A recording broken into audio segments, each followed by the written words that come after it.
같이 조용히 기도하심으로써 2021년 10월 3일 주일 아침 예배를 성부와 성자와 성령의 이름으로 시작합니다. 성경 묵상하겠습니다. 오늘 이 시간 여러분에게 주신 하나님의 말씀은 신약성경 사도행전 2장 42절에서 47절까지 말씀입니다. 신약성경 사도행전 2장 42절에서 47절까지 말씀. 저와 같은 성경이라면 신약성경 190면입니다. 신약성경 190면 사도행전 2장 42절에서 47절까지 말씀입니다. 할렐루야. 할렐루야. 오늘도 주님 제에 나오신 여러분들에게 하나님의 은혜와 사랑이 함께 하시기를 주님의 이름으로 축복합니다. 옆 사람과 함께 인사하겠습니다. 언제 어디서나 예수가 그리스도이십니다. 네. 한 번 더 인사하겠습니다. 아멘 하여 하나님께 영광을 돌립니다. 저는 지난주에 설교하면서 지금같이 다같이 어려움을 겪는 상황 속에서도 부흥하는 교회가 있다고 말씀드렸습니다. 그리고 그 교회의 특징, 공통점 중에 하나가 열심히 기도하는 교회라고 말씀드렸습니다. 이제 그런 걸 들을 때 두 가지 마음이 있는 것 같아요. 저는 이제 부럽고 우리도 이렇게 해야 되겠다 하는 마음이 있는데, 어떤 분들은 부담스럽게 기도 못하는데 또 기도하라고 하는구나, 이런 마음도 있을 것 같아요. 그래서 사람이 마음에 따라 듣는 게 다르거든요. 여러분들이 그래서 그럴 수 있겠다. 저는 제 마음은 이렇게 어려울 때 어렵지만 잘하는 교회, 어렵지만 잘하는 사람, 어렵지만 잘하는 회사. 할렐루야. 한편으로는 어렵기 때문에 그래요, 위로도 필요하고, 한편으로는 그렇구나, 이런 어려운 때 좀 방향을 달리해서 그럴 수도 있죠. 그런데 이제 그럼에도 불구하고 이런 어려움 속에도 불구하고 저 교회는 부흥한다. 왜 부흥할까? 궁금하잖아요. 저는 궁금하더라고요. 그러니까 교회 부흥이 아니라 그 교회 성도들이 신앙 안에서 활기차고, 할렐루야, 신앙 안에서 기쁨과 소망을 얻으니까 그런 거 아니겠어요? 신앙생활이 그런 거 아니에요? 그러니까 저는 여러분들이 그렇게 신앙생활에 예수 그리스도로 말미암아 기쁨과 소망이 넘치시기를 주님의 이름으로 축복합니다. 바로 그런 것이 이런 어려움 속에서도 믿음의 생명력. 왜 믿죠? 그냥 아는 게 다른 건가? 예수 그리스도 믿음으로 말미암아 우리가 구원과 영생을 얻었잖아요. 그리스도 안에 믿음으로 말미암아 생명력이 있단 말이에요. 저는 생명이라는 말씀이 참 좋습니다. 생명을 얻은 거예요. 구원이 영생, 생명을 얻은 거 아니에요? 그러니까 그냥 예수님 교회 다니는 게 그냥 교회 다녀, 이게 아니라 예수님 때문에 구원과 생명을 얻은 저와 여러분들을 믿습니다. 그렇게 예수 그리스도 말미암는 신앙의 생명력, 그리스도의 생명력이 그 교회에 더 돋보인단 말이에요. 그러니까 우리 교회도 우리가 나쁘다는 게 아니라 우리 교회도 그렇게 됐으면 좋겠다는 거예요. 코로나19 상황 속에서 많은 이들이 어려움을 겪고 있어요. 위로도 필요합니다. 그리고 또 한편으로는 이런 상황을 잘 견뎌서 결국 나라도 해결하지 못하고 과거를 완전히 없애지 못하고 이제 위드 코로나로 간다고 하잖아요. 그냥 예전에 독감 걸려서 독감 예방주사 맞듯이 이제 그렇게 함께 한다는 거예요. 그러니까 한편으로는 잘 견디어 극복하고 더 나아가서 내일을 준비해야 할 줄로 믿습니다. 이제 시대가 달라지는구나. 지금까지는 안 걸려야죠. 걸리겠다는 얘기 아니라 안 걸려야죠. 그렇지만 또 한편으로는 나라도 세계 최고 과학자도 완전히 해결할 수가 없어서 이제 위드 코로나로 간대잖아요. 그럴 때 우리가 이 상황을 잘 견디고 극복할 뿐만 아니라 더 나아가 내일을 준비하는 모습이 필요하다는 것입니다. 교회도 마찬가지죠. 교회라고 할 때 그것은 여러분이 그 교회라고 그러면 나와 떨어져 어떤 게 아니라 바로 여러분이 신앙 공동체, 여러분이 교회예요. 그러니까 신앙 공동체, 교회도 마찬가지입니다. 코로나19 상황 속에 많은 교회가 어렵다는 얘기가 들려와요. 감리사 끝났지만 감리사 모임을 이제 계속 유지하고 있는데, 감리사 모임 방에 있는데 거기 보면 이제 각각의 그 관심이 다른 감리사들이 그 각각의 관심 주제를 올리는데, 올해 어느 교단에 몇 명 줄고, 올해 어느 교단에 몇 명 줄고. 그러니까 장로교, 전 장로교 잘 모르지만 유명한 교단이 통합교단 있어요. 통합 측 그리고 합동 측이 있는데 통합 측, 합동 측 장로교단들이 다 올해 교인들이 몇만 명씩 줄었대요. 그런 상황이죠. 그래서 한편으로는 저는 이제 교회가 우리 교회도 뭐 예배 인원은 줄었잖아요. 근데 한편으로는 이제 걱정스러운 마음이 있죠. 그런데 또 한편으로 생각해봐요. 그러니까 저도 이제 제가 설교자이면서 이 말을 그냥 억지로 하려는 게 아니라 저도 그런 걱정이 되니까 한번 기도가 생각해 본단 말이에요. 그런데 역사적으로 교회를 보면 교회에 신앙 공동체에 어려움이 없었던 적이 한 번도 없었다. 그럼 뭐 아멘해야 되나? 역사를 보면 그래요. 예수님 믿고 교회에 지금까지 예수님이 오셔서 이제 초대교회부터 신앙생활 오늘날 교회가 시작했는데 그 교회 처음부터 지금까지 교회에 어려움이 없었던 적이 없었어요. 그러니까 우리는 이런 생각하죠. 교회 오면 다 평화라고. 물론 그런 것도 있지만 그러나 우리의 진짜 신앙이 보여지는 건 묘하게도 핍박 속에서 어려움 속에서 우리의 진짜 신앙이 보여진단 말이에요. 그러니까 그걸 뭐 신앙이 좋다 좋다 뭐 버리다 아니다 그걸 떠나서 교회 역사를 보면 시대마다 교회 공동체에 어려움이 있었어요. 그렇지만 그때마다 교회는 그 시대와 역사 속에서 그 어려움을 이겨냈습니다. 할렐루야. 이보다 더 극한 어려움에도 그리스도를 믿었던 선배들이 그 상황을 넉넉히 이겨왔어요. 그러면 어떻게 이겼지? 궁금하잖아요. 저는 궁금한데 어떻게 이겼지? 이기는 방법이 다 성경에 그들도 하는 게 아니라 성경 말씀을 보면서 성경을 통해서 이렇게 이겨왔단 말이에요. 우리 믿음의 선배들은 그보다 더 극한 어려움 속에서도 생활을 이겨냈고 앞으로도 저 여러분들이 또 우리 믿음의 후배들도 그리고 앞으로 이길 줄로 믿습니다. 그렇다면 그 믿음을 가지고 세상을 살아갈 때 어려운 일이 있지만 힘든 일이 있지만 그 믿음으로 세상을 이겼던 그 근거가 뭘까? 도대체 무엇 때문에 이겼을까? 무엇을 이길까? 그랬을 때 성경을 보면 제가 오늘 설교도 하겠지만 그 근거는 사람이 아니라 바로 승리하신 그리스도께 있어요. 우리의 승리의 근거 오늘 교회가 잘하자는 얘기 하겠지만 그 승리의 근거는 예수 그리스도께 있습니다. 그러니까 결국 아주 더 쉽게 말하면 어떠한 상황 속에서도 예수 그리스도를 꼭 붙잡고 놓치지 않는 거. 쉽죠. 설교를 계속 어떤 쉬워야 돼. 눈에 다 알아들어야 돼. 어떻게 이겨요? 어떤 상황 속에서도 예수 그리스도를 놓치지 않고 꼭 붙잡으면 이길 줄로 믿습니다. 쉽게 해야지. 그리고 예수 그리스도를 믿기 때문에 승리의 근거가 예수 그리스도이기 때문에 다시 한번 말씀드리면 끝까지 생명과 구원의 그리스도를 붙잡고 놓치지 않는 믿음의 사람도 예수 그리스도로 말미암아 승리합니다. 그래서 오늘 예배 기원 시간에 읽은 요한일서 5장 4절을 말씀이 이겁니다. 무릇 하나님께로부터 난 자마다 세상을 이기느니라.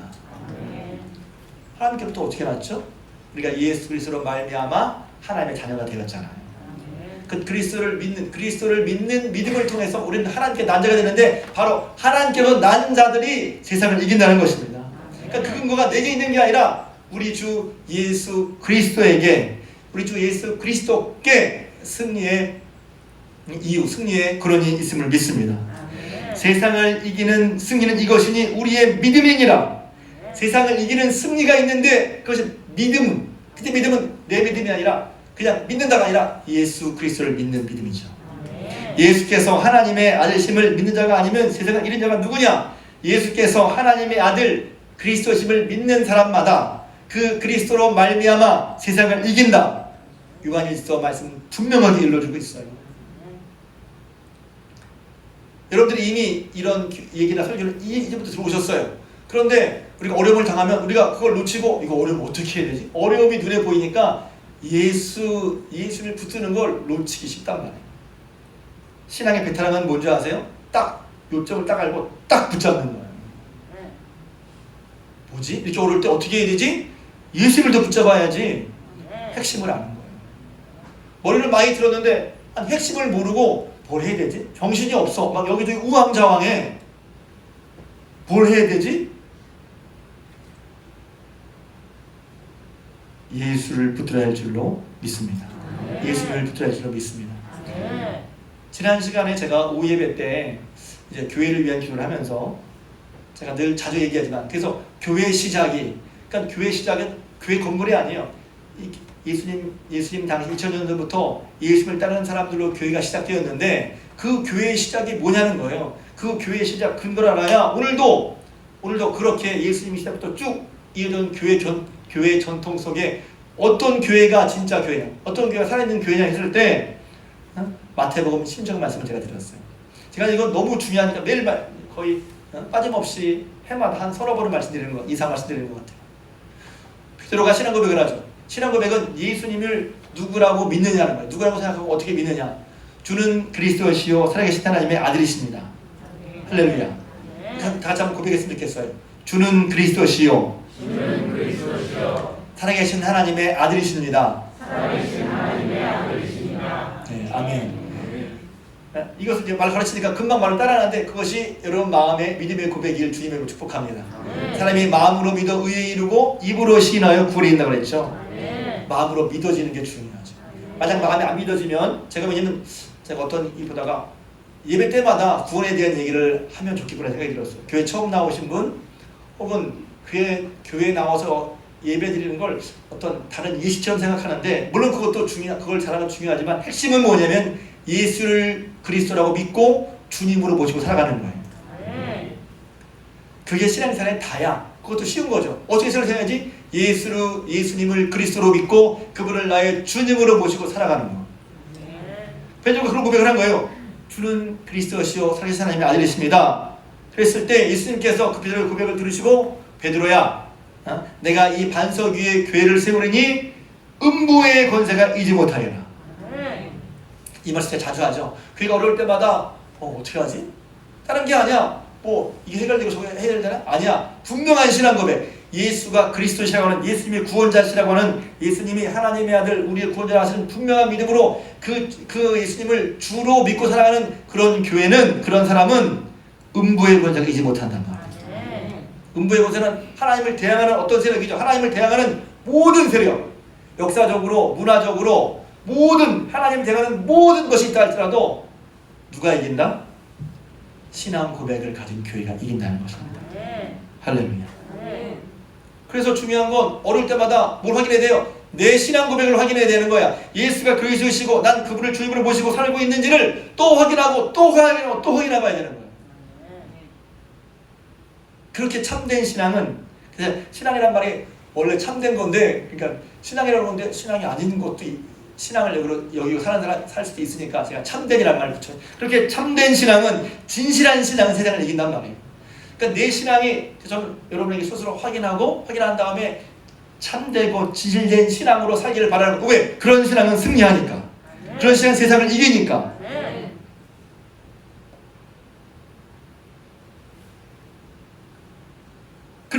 그래서 그렇게 고백한 사람들이 모여서 교회 에클레시아를 이룹니다. 그런 사람들은 분명히 특징이 있어요. 그냥 교회만 다니는 게 아니라, 교회는 그렇게 모인 사람들의 모임인데, 교회의 머리는 그리스도이고 우리는 그리스도의 몸이란 말이에요. 이 말은 늘 그렇게 고백하는 사람들은 그리스도를 믿고 그리스도를 배우고 그리스도를 따라가고 그리스도를 닮아간단 말이에요.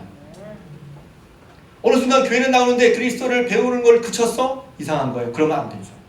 그리스도를 계속 배워가고 그리스도를 닮아가고 그리스도를 믿고 신뢰하고 닮아가고 따라가고 그리스도께 속한 자로 살아가는 게 신앙 고백으로 살아가는 거란 말이에요. 그걸 확인해야 돼.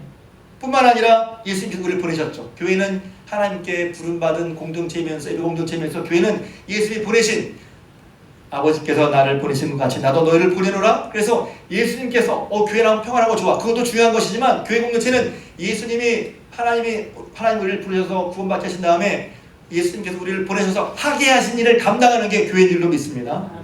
교회가 주님이 부탁하신 일을 하는 정체성을 잃어버리면 교회는 생명력이 없어지는 거예요. 왜? 그건 다른 말로 하면 예수님 말씀을 안 들어 교회가. 그럼 신앙 고백이 흐려지는 거잖아요. 신앙 고백이 흐려진 교회는 생명력이 없어지는 거예요. 그래서 제가 예전에 전도만을 놓고 말하는 게 아니라, 요새 전도 어떻게 부담스러울지 모르겠지만, 제가 이제 전도를 이렇게 했죠. 저도 전도가 부담스럽고 하기 싫어요. 그렇지만 전도를 안 할 수가 없어요. 왜? 전도 안 하면 교회가 아니거든. 그 말 잘 알았죠? 바빠서 아멘이 줄어들잖아. 전도 안 하면 성도가 아니거든. 특히 예전에 뭐 그런 얘기 했으니까 어떤 분이 교회 와서 목사님 저런 거 하나씩 다 할 테니까 전도만 시키지 말아주세요. 그 목사님 이렇게 얘기했더라고요. 권사님 다른 건 다 해도 좋으니까 전도만 하세요. 이 말은 전도에 대한 부담을 주려고 하는 게 아니에요. 또 전도를 왜 못해 그런 얘기 아니에요. 그 말은 뭐냐면 주님 말씀을 따라가다 보니 주님이 뭐라고 말씀하시냐면 내가 온 곳은 영혼 구하러 왔다. 너도 구원받지 않았냐? 그러니까 복음을 전하는 거예요. 사람을 데려오는 얘기가 아니야. 그것도 데려오라고 하니. 그것도 포함되지만 먼저는 복음을 전하라는 거예요. 복음을 말하는 거예요.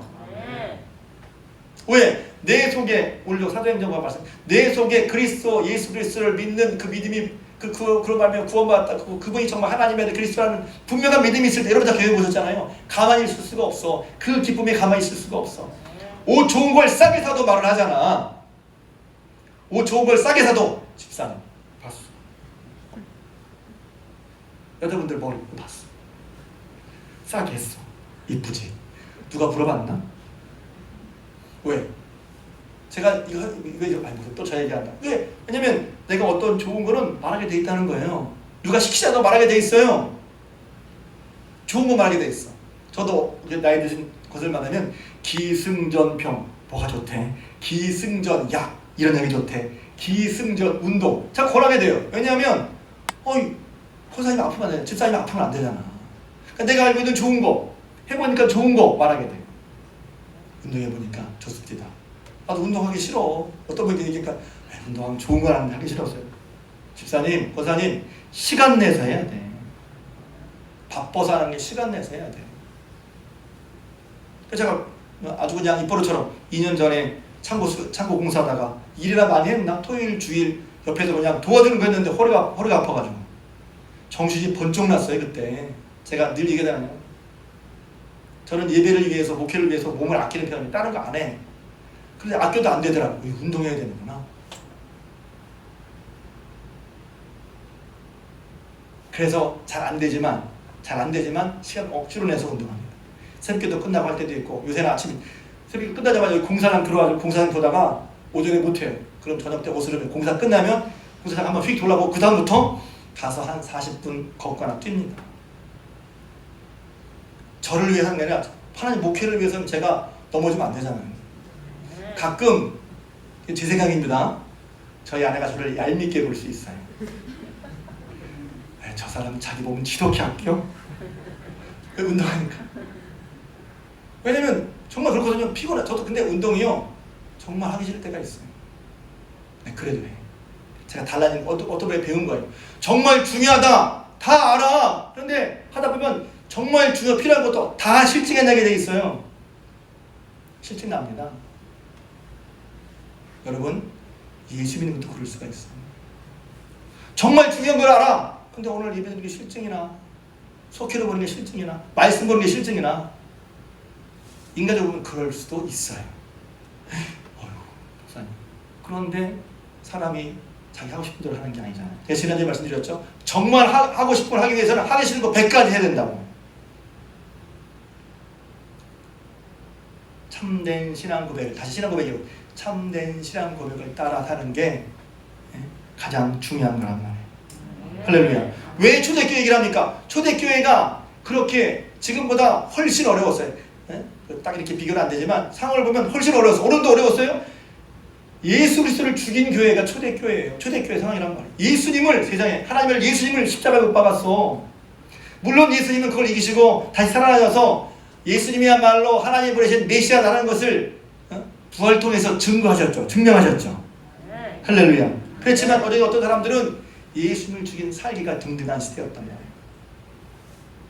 그런데 예수님께서 부활하시고 승천하시면서 저희들에게 말씀하시는 그대로 기도하고 성령을 받으라는 말씀에 이제 그들이 예수의 말씀을 듣고 중요한 거예요. 항상 새로운 변화가 어떻게 일어나냐면 예수의 말씀을 듣는 데서부터 일어나는 거예요.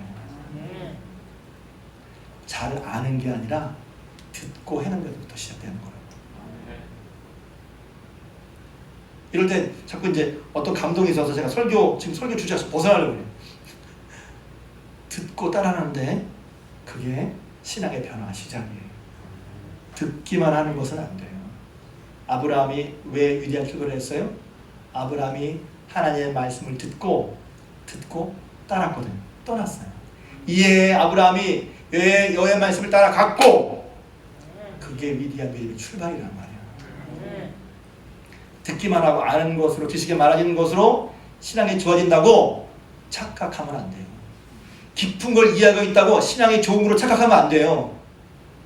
오히려 그 사람의 나타나는 변화는 깊고 넓은 것이 아닌 작고 얕은 것이라도 듣고 따라가는 데 있어요.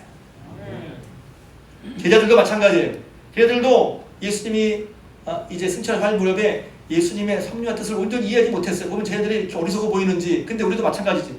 섭리를 몰라. 그런데 예수님께서 하신 말씀을 기억했어요. 너희가 예수를 떠나지 말고 내가 약속한 바 이로부터 능력을 받고 기다리라. 그래서 그 말씀을 듣고 그 말씀에 따라 열흘 동안 저녁 기도하는 가운데 약속하신 성령 충만을 받았어요. 그러고서 성령 충만을 받으면서 예수님이야말로 십자가에 죽으시고 부활하신 예수님이야말로 그리스도시고 하는 그런 분명한 확신에 생겼죠. 그 분명한 믿음, 담대한 믿음. 그래서 오순절날 모였던 그 흩어진 유대인들에게 말씀을 전했어요. 십자가에 못 박힌 예수님이야말로 주와 그리스도가 되신다 하는 걸 설교했어요. 그 설교를 듣고 많은 사람들이 마음에 찔렸어요. 설교 은혜 받는 거 마음에 찔려야 된다. 찔린 게 있으면 그걸 찔리면 놓치지 마세요. 그 말씀을 받고 오늘 장로님 알곡신앙이라고 그랬는데 알곡신앙이 뭔지 아십니까? 알곡이죠 뭐. 마태복음에 보면 이렇게 알곡신앙은 회개 열매를 맺는 게 알곡신앙이에요.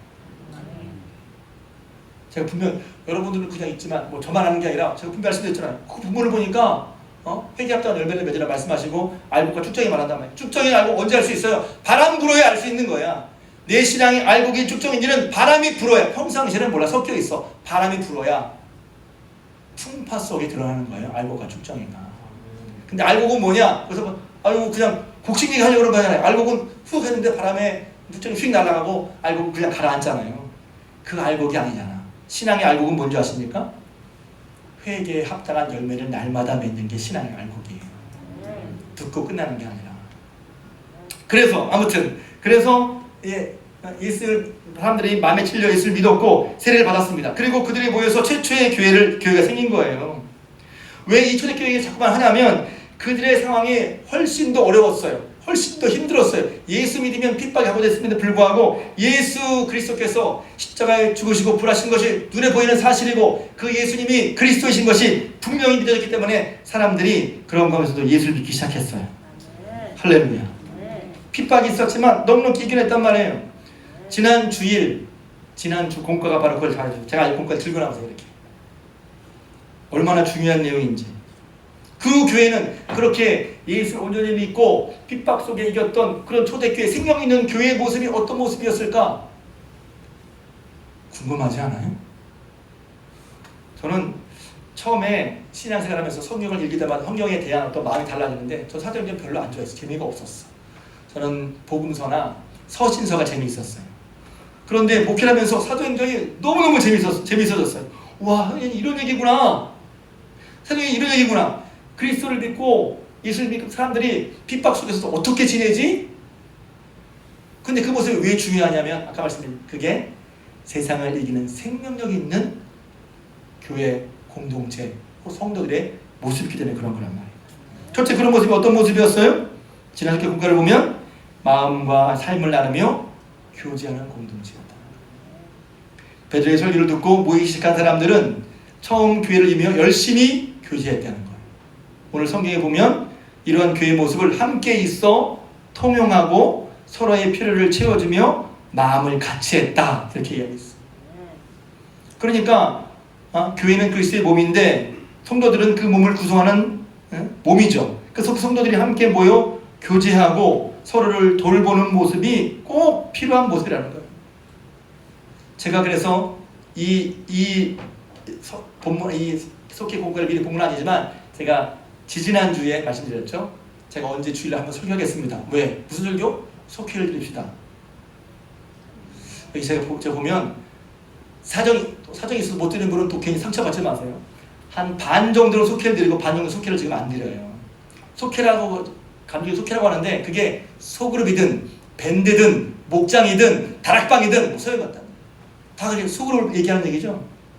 속회로 모이라는 거예요. 왜 속회로 모이라고 그러죠? 왜 목사님이 속회로 모이라고 하지? 힘든데? 예배면 충분하지 않은가? 초대교회 예배의 모습을 보면 그들은 어땠어요? 날마다 모여서 서로를 돌아보고 격려하고 그리고 서로의 필요를 따라 도와주는 모습이 있었단 말이에요.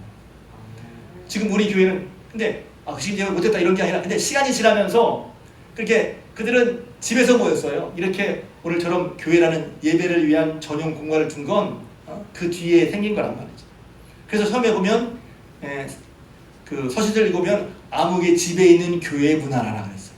집이 교회였어요. 가정이 교회였다고. 그러니까 가정교회라는 건 뭐예요? 우리는 이제 어떤 모습이냐면 교회에서는 교회 스탠스를 취하죠. 교회 왔어. 그럼 집에 가면 집에서 교회에서 하는 거랑 집에서 하는 거랑 같아요? 어? 같아요? 다르죠? 사람마다 그런 게 있잖아요. 물론 집에서 하는 거랑 밖에서 하는 거랑 똑같은 사람이 있어요. 그런데 신앙에 있어서 그리스도를 믿고 따르는 데 있어서 원래는 집에서 모였어요. 함께 다른 사람이 모여서 집에서 모여서 교제하고 떡을 떼며 하는 것을 집에서 했단 말이야. 근데 지금은 예배당에서 모이니까 어떻게 돼요? 예배는 드려. 예배당의 모습이 이렇게 보면 또 어떤 분은 예배당가 드리는 게 뭔가 불안전하고 못된 거야. 그런 뜻은 아니에요. 그러나 알자는 거지. 그러니까 지금 예배 드리고 그냥 간단 말이야. 더군다나 코로나 때문에 밥도 못 먹죠. 속회도 못 모이죠. 아무것도 못 모여. 그러니까 어떤 분은 괜찮다고 할 수 있어요. 어떤 분 너무 또 좋아해. 나 교회 사람 만나는 거 싫은데 참 좋다. 저도 그런 적이 있기 때문에 얘기를 하는 거예요. 그런 분들은 이 말씀을 잘 들으세요. 그리스도를 진정 믿고 한 사람들은 어떻게 해요? 모였어. 저도 성향이 I예요. I. 갑자기 MBTI라는 사람 성향을 분석하는 게 있는데 4가지로 답을 나누는데 I형과 이제 E형이 있어요. I형은 뭐냐면 내향적이고 E형은 외향적이라는 거예요. 외향적인 사람을 만나는 걸 좋아해. 그런 사람 만나는 걸 별로 안 좋아해. 목사님인데요? 성향이 그래.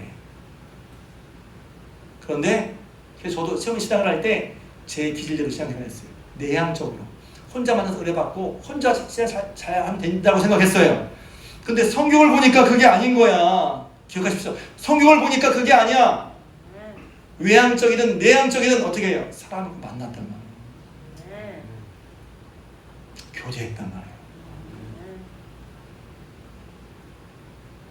교제하는 게 뭐지? 그래서 예배 때는 안 되잖아요. 왜 예배 때는 제가 일방적으로 설교를 하니까 서로 많이 나눌 수 없고 따로 모여서 몇 명이 모여 또 많으면 또 서로 말이 어려우니까 몇 명이 모여서 함께 그리스도를 믿는 삶을 나누는 게 속회가 되는 거예요. 근데 속회가 왜 중요하냐면 그래서 예배 드릴 때는 다 거룩해. 근데 실제로 삶에 들어가 있어서는 여러분 그리스도를 믿고 따르는 삶이 쉽습니까? 어렵다는 말은 어렵잖아요. 또 모르는 것도 막 이럴 때 어떻게 해야지? 어떤 분은 제가 그분을 참 좋게 생각하는데 지금 여기 계세요. 들어놓고 말해서 좋으면 얘기니까 그분은 물어요. 목사님 또 어떻게 하면 좋겠어요? 물어. 저는 목사는요 근데 묻는 분들이 많지는 않아. 근데 그분은 나한테 물어요. 목사님 또 어떻게 될까요? 제가 성심성의껏 대답해 줍니다. 왜냐하면 신앙생활 할 때 모르겠는 거 답답한 거 많잖아요. 그걸 배워야 돼 신앙생활. 그런데 혼자 물어봅니다. 요새 인터넷 혼자 찾아봅니다. 인터넷에서 찾아봅니다. 그것도 필요하죠. 그런데 먼저 믿을 만한 성도를 통해서 배우는 게 가장 복된 거예요. 사도의 가르침을 받았다 뭐예요? 교회 다인자로 세우는 사람의 가르침을 받는 게 중요한데 어느 순간부터인가 그런 모임이 교제를 통해서 배우고 가르치는 것이 서로 돌봐주는 것이 사라졌어요.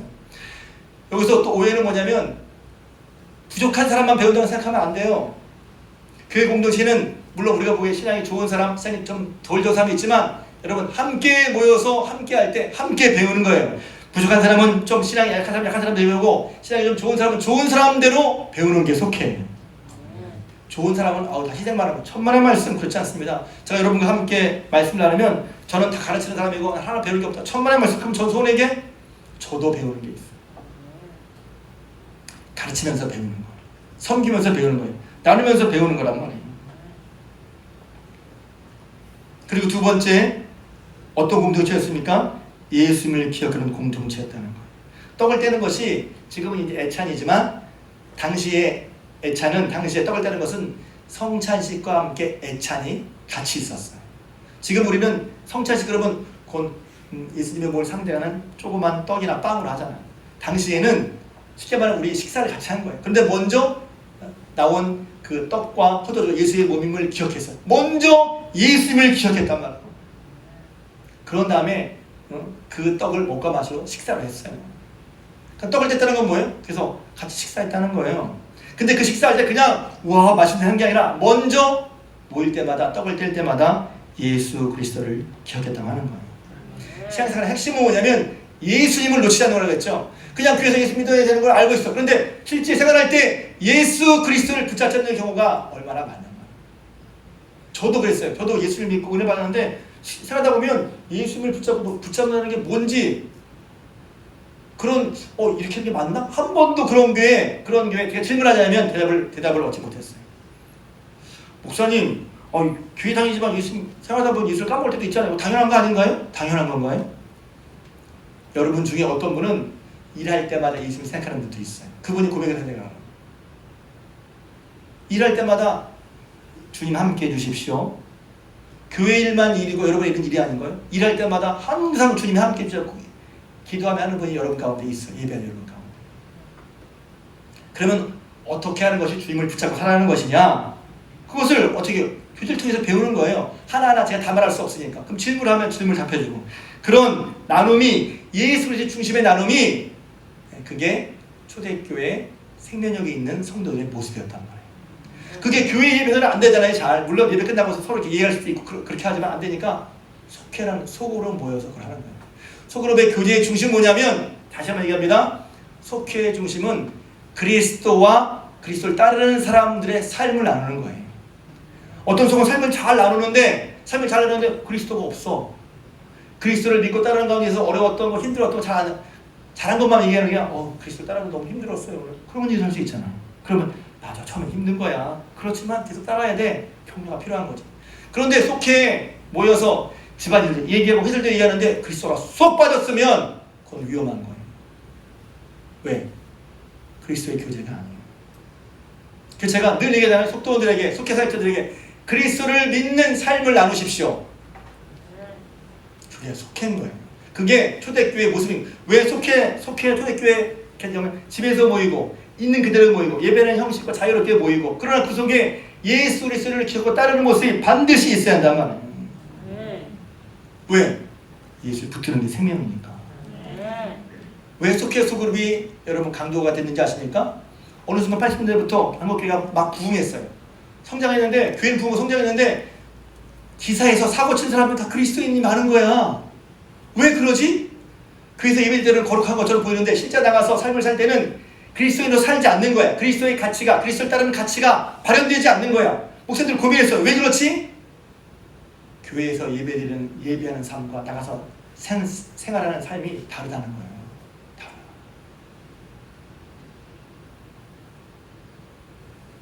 달라. 그러니까 교회에서는 잘 믿는 것처럼 보이는데 밖에 나가서는 전혀 그리스도를 따르지 않는 삶의 결정을 하면서 문제가 있을 때마다 그리스도인 아무개 장로네 아무개 권사네 목사님들이 저는 어떻게 가르쳐야 되지? 뭘 가르쳐야 되지? 뭐가 문제일까?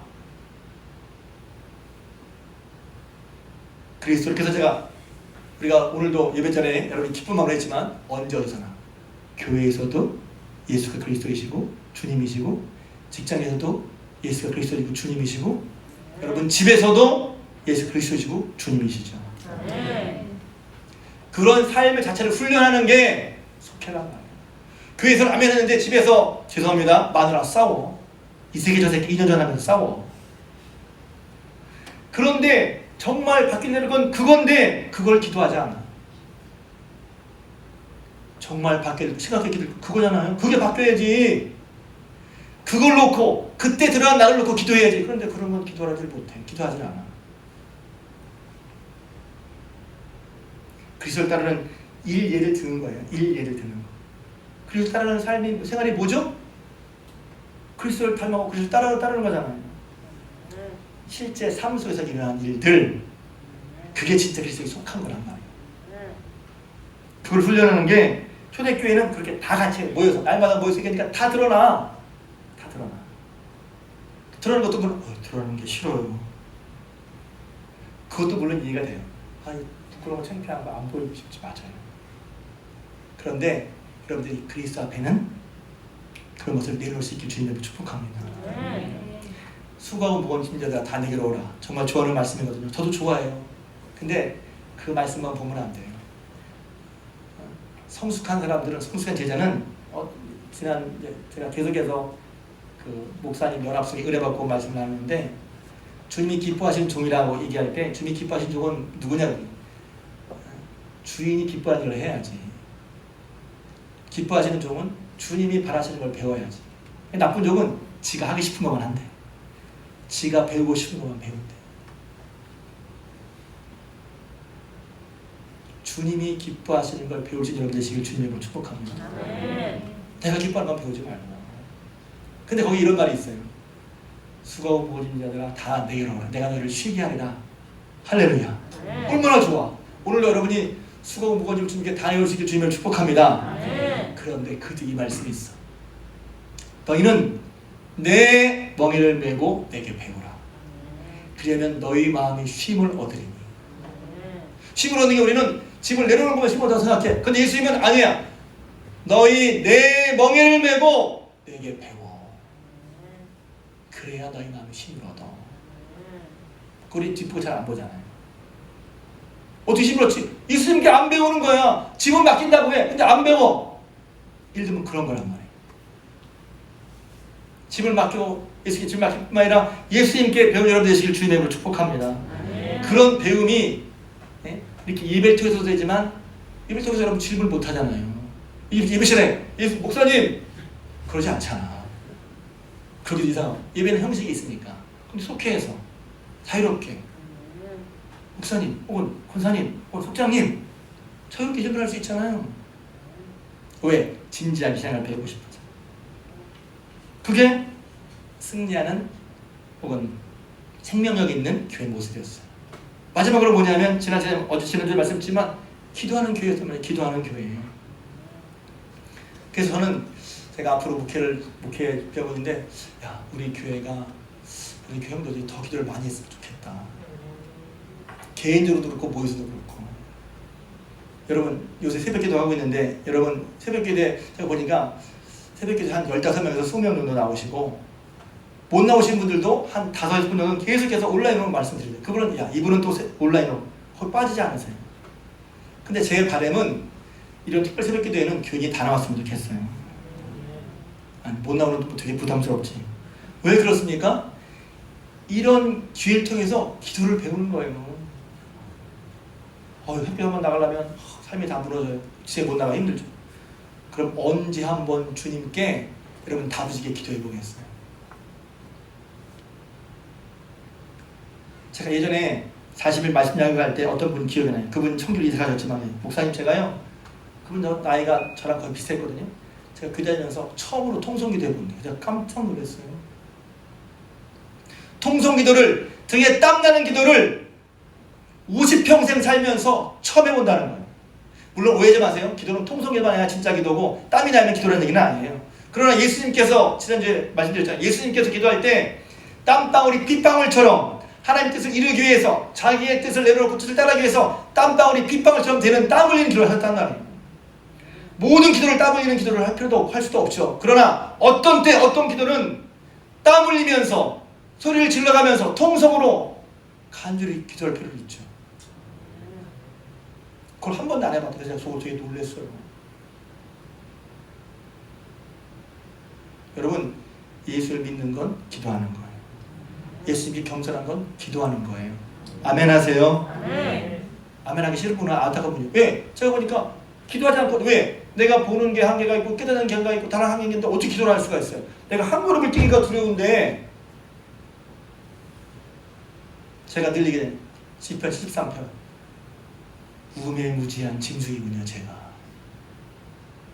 그런 다음에 발걸음 뛰기가 더구나 저는 여러분께 말씀드려서 여러분 이끌어야 되는데 이건 너무 제 발걸음 뛰기도 어려운데 제가 다른 사람 밟고 그러면 어떻게 인도할 수가 있습니까, 주님? 근데 그 다음에 얘기했어요.